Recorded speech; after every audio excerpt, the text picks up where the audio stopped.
Hey, my beloved baby boomers, this is Miss Gloria. And to all others out there that would like to say hey to me, hello to you too.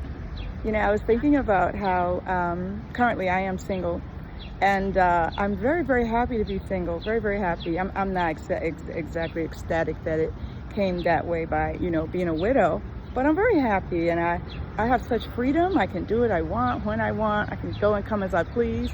I don't have to answer to anyone, even though when Jimmy was alive, we didn't have those kind of issues because we had a very, very, a very fortunate marriage whereby there was respect involved, There was respect. He told me where he was, I told him where I was, we did things together, we did things apart.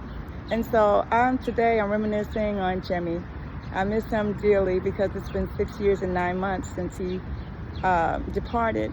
But at the same time, if that was going to be it, then, my last go round, then that's fine for me because I learned a lot. I learned a lot about myself. I learned a lot about, about people because of the way he interacted with people and how people interacted with him. I also learned a lot about men because when I was growing up, I wasn't allowed to date.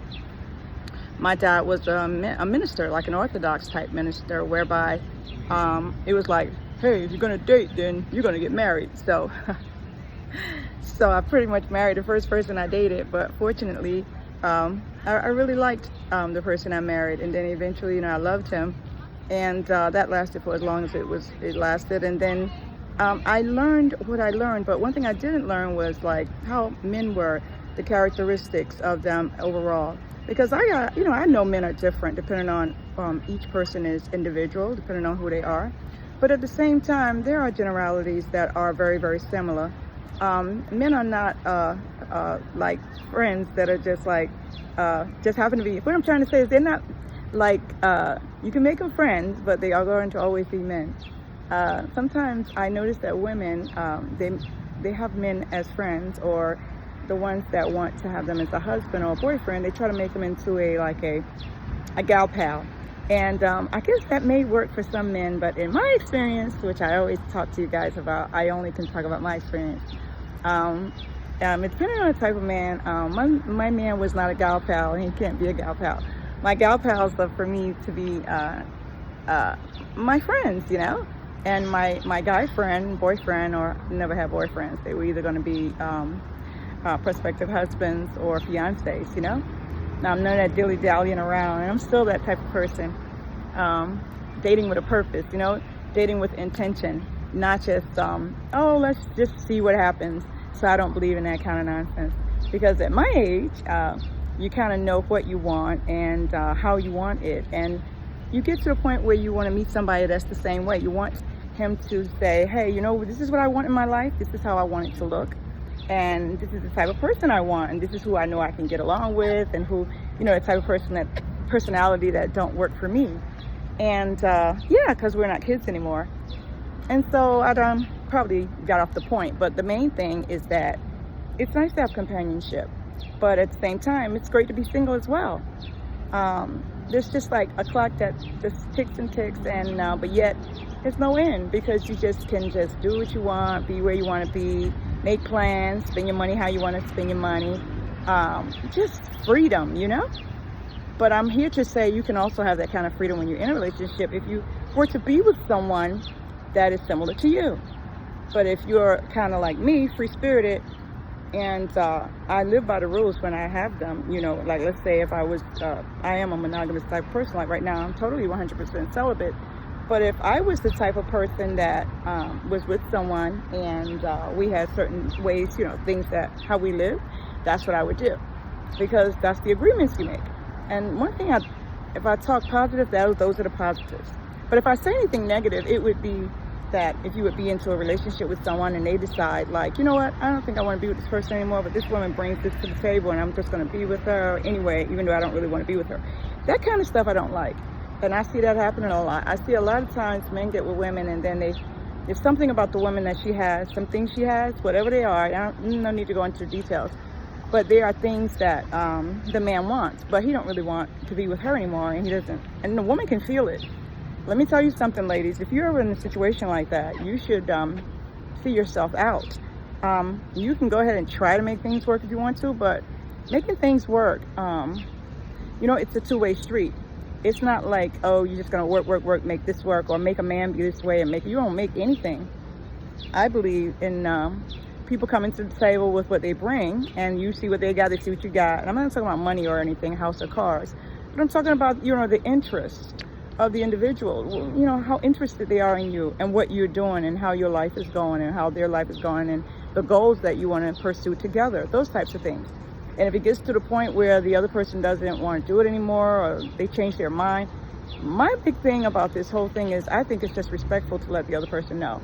It is so not respectful to stay in a relationship or situationship or whatever they're calling these things these days, and you're using the other person for their house, for their car, for their money, for their popularity, or whatever you are. And that's my pet peeve, because I am fortunate enough, I coach as well, and I've had circumstances where women talk to me and tell me, they found out at the end that they were very much used, and they didn't know it, they didn't see it, because they were in a situation because of love and wanting a family and building together, and the man was there for a totally different reason. And they found out, by the time they found out, many years had passed, and they had lost time and money, and they've broken heart and all that good stuff. So anyway, I think that we should just be careful about those kind of things. When you're going into a situation with someone, make sure that they want what you want. You got to spell it out to the letter. I guess it depends on what age you are, but this is like a boomer channel. And I know as a boomer, we kind of like say what we want, and we say what we mean and mean what we say. Because if you be wishy-washy and then someone comes to the table and they be like, and they scam you, because you got these long-term scams. I call them, I forgot what I called it, but it is a scam. It's a long-term thing whereby they take advantage of you for whatever it is that they're doing, and they can hide it very well. But remember what I said in my other videos, guys. As females, we have instincts, and we can tell. You can easily tell when someone's not being honest and when they're taking advantage of you. A lot of times you don't know what it is, but you can tell when something's not right and when something don't feel right. Always pay attention to your instinct and trust your instincts. I always say that, but I just mean it so much. Trust your instincts. My instincts have never led me wrong. The times things have gone really wrong was me not paying attention to my instincts. So anyway, hey boomers, it's me, Miss Gloria. If you would like to hear some more like this, subscribe to my channel, hit the notification button so that you can know when I post. I post almost every day, because I am so excited about talking to other boomers and getting comments and finding out, what you guys think. Reaching out, because we're such a big community. Do you know there's over 76 million baby boomers in the whole world? Oh my gosh, we should have a convention called a Boomer Banger Convention. Not for banging, but you know what I mean. That's just a little joke. But yeah, a boomer convention for all of us to get together. Because we have a lot in common. We all may not look alike or think alike, but we come up during similar times, and these times are very different. They are unprecedented. So like I said, subscribe and hit me up, notification, comments. I would love to hear from you guys out there. I really would. Anyway, I look forward to talking to you a little bit later and sharing some more about my experiences in my life and all good stuff, all good. Y'all have a wonderful, wonderful day, evening, night, morning, wherever you are. Canada, United States, Finland, the United Kingdom, Africa, wherever you are. This is Miss Gloria with Unprecedented Times for Boomers with Miss Gloria.